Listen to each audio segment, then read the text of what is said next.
unë besoj që Trump përveç këtyre do të matë men edhe për çështjen e stres nukleare, kupolës nukleare. Do të bëhet në Grenland, po. Në Grenland, i cili është një proces që nis tash po zgjat, do të zgjat dhe ajo e bën shumë të sigurt botën shumë atë sigurt se që është.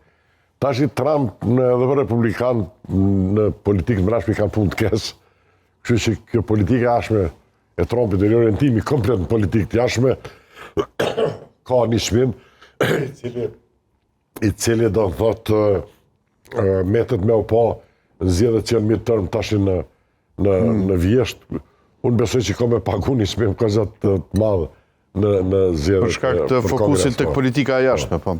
E që në fakt nuk del gjithmonë tjetë elektorale në Shtetet Bashkuara të Amerikës. Nëse e shohim, tradicionalisht, vetëm presidentët që janë marrë më shumë me çështje të brendshme, sidomos polarizimin e brendshëm, kanë pas sukses elektoral. Të shohim, unë kam frikë që ka humbë shumë por bota shumë më e sigurt tash, për shembull lindja mesme të këtyre Sirin.